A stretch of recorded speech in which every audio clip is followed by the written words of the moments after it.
Hello everyone, today we will continue our chapter motion. It is the part of 9 uniform circular motion. When a velocity of an object change, we say that the object is accelerating. हम जब ये कहते हैं कि किसी भी object की velocity change हो रही है, इसका मतलब वो क्या हो रहा है, एक्सेलरेटिंग हो रहा है. The change in the velocity could be due to the change in its magnitude or the direction of the motion or both. यानी अगर हम ये कहें कि किसी वेलोसिटी में चेंज का मीन्स क्या हुआ, या तो उसके मैग्नीट्यूड में चेंज होना या फिर उसकी डायरेक्शन में चेंज होना. Can you think of an example when an object does not change its magnitude of velocity but only it direction of motion. क्या आप ये सोच सकते हो कि अगर किसी ऑब्जेक्ट के मैग्नीट्यूड में चेंज नहीं हो और उसकी डायरेक्शन ऑफ मोशन में चेंज किया जाए तो क्या इफेक्ट होता है, उसके बारे में हम बात करेंगे. जैसे आपको ये दिया हुआ है, एक रेक्टेंगल पाथ दिया हुआ है, फिर हेक्सागोनल, एक ऑक्टागोन और सर्कुलर पाथ. इसी के बेस पे अपन बात करते हैं. सबसे पहले कंसिडर एग्जांपल लिया मोशन का. A body along A close path लिया जिसमें पाथ जो है रेक्टेंगुलर ABCD है, ठीक है, जो बात पहले हो चुकी है. और एक एथलीट रन करता है uniform speed on the straight parts AB. यहाँ से इस तरह से एक एथलीट चलना शुरू करता है, यहाँ से वॉक करता है A से B से C से D और D से वो A पर पहुँच रहा है, ठीक है. इस वॉक के दौरान अगर देखते हैं तो उसकी कितने टाइम से उसकी डायरेक्शन चेंज होती है. यहाँ से 1 2 3 एंड 4 टाइम्स जो है उसकी डायरेक्शन जो है वो चेंज हो रही है, ठीक है. तो ABCD चलने पर देखते हैं keep himself on track, he quickly change his speed at the corner पर उसकी स्पीड जो है क्विकली जल्दी से चेंज हो जाती है. How many time will athlete have change this direction of the motion while he complete the round. It is clear to move the rectangular track once he change different direction to motion 4 time. कितनी times change होता है, 4 time. इसी तरह से इस example को ये लें कि instead of rectangular track the athlete is running along A hexagonal shape. अगर वो हेक्सागोनल शेप पे चलता है, वो कर रहा है, तो उसकी डायरेक्शन जो होगी वो इस तरह से चलेगी, A से B से C से D से E से F और F से A. तो उसकी डायरेक्शन जो होगी वो हर पॉइंट के ऊपर कितनी बार चेंज हो गई है, 1 2 3 4 5 6, कितने टाइम्स चेंज हुई है. तो यहाँ पर उसकी डायरेक्शन जो हुई है वो 6 टाइम चेंज हुई है. अब यहाँ पर हम हेक्सागोनल के साथ में अगर नेक्स्ट इस पाथ को चेंज करते हुए ऑक्टागोन लेते हैं, ABCDEFGH ऑक्टागोन लेते हैं और उसकी 8 इक्वल साइड जो है वो इस तरह से शो की हुई है. और अब इस पे the number of side of the track increase the athlete has the take turn more and more often. अगर जैसे जैसे साइड बढ़ाते जाएंगे वैसे वैसे जो टर्न होंगे वो भी बढ़ते जाएंगे. What would happen in the shape of the track we go on increase the number of side indefinitely. अगर हम इसी तरह से साइड को बढ़ाते रहे कि 4 था, 4 से 6 हुए, 6 से 8 हुआ, तो नेक्स्ट क्या हो जाएगा, वो किस में चेंज हो जाएगा, एक सर्कुलर पाथ के अंदर चेंज हो जाएगा. The shape of a circle and the length of each of the side will decrease of the point. एक सर्कल के अंदर एक समय पे जाके लेंथ ऑफ साइड जो है वो क्या हो जाएगी, डिक्रीज होती जाएगी. तो ये बात है कि if the athlete move with a velocity of a constant magnitude along with the circular path, the only change in velocity is due to the change in the direction of.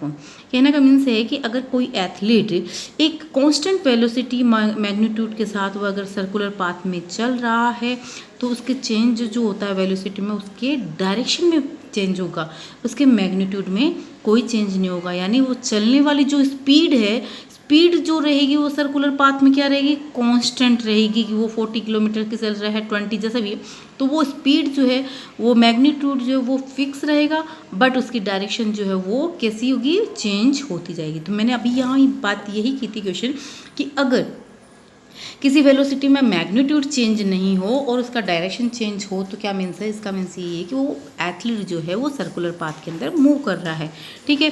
Velocity due to the change in the direction of motion, the motion of the athlete moving along a circular path, therefore an example of accelerated motion. तो ये motion किस तरह का हुआ, accelerated motion. We know that the circumference of a circle of radius r. अगर हम किसी circle के सर्कमफेरेंस की बात करते हैं तो सर्कमफेरेंस क्या हो जाएगा, 2 पाई r. क्या होगा, 2 पाई r. r यहाँ पर रेडियस हो गई. अगर इस सर्कमफेरेंस को कंप्लीट करने में लगा समय t है तो इसकी वेलोसिटी क्या हो जाएगी, इसकी वेलोसिटी होगी v equal to pi r upon t. यानी इस सर्कमफेरेंस को कंप्लीट करने में लगा समय t बराबर क्या हो गया, velocity. When an object move in circular path with uniform speed it is called uniform circular motion. जब कोई ऑब्जेक्ट किसी सर्कुलर पाथ के अंदर एक यूनिफॉर्म स्पीड का मीन्स क्या हुआ, इक्वल समय में इक्वल इंटरवल समय में इक्वल डिस्टेंस कंप्लीट करना, और वो उसकी हो गई इक्वल यूनिफॉर्म सर्कुलर मोशन। ठीक है, इसी तरह से एक एक्टिविटी उसने यहाँ पर करके बताई है, if you carefully note on being release the stone move along a straight line tangential of the circular path. This is because one of the stone is released in the continuation of move along the direction. It is the been moving of that instant.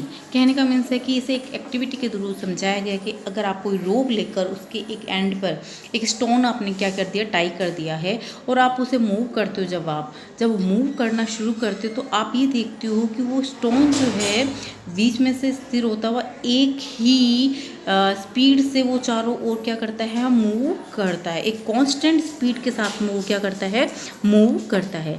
The direction of the motion change at the every point when the stone was moving along that circular path. जैसे जैसे ये stone इस circular path में move करता है वैसे वैसे इसका मैग्नीट्यूड तो फिक्स रहता है, कांस्टेंट रहता है, बट हर एक पॉइंट में उसकी डायरेक्शन जो होती है वो क्या होती जाती है, चेंज होती जाती है। इसी को आप एक डिस्कस थ्रो या हैमर थ्रो के द्वारा भी इस वाले एक्टिविटी को समझ सकते हो। जब आप इसे थ्रो करते हो, डिस्कस को या हैमर को कोई भी लेके थ्रो करता है तो रोटिंग करता है उसे अपनी बॉडी के साथ में, तो one release in the desired direction, तो वो अपनी एक मन चाही जो डायरेक्शन है वो प्राप्त करता है, चाहे आप हैमर या डिस्कस दो भी थ्रो करते हो।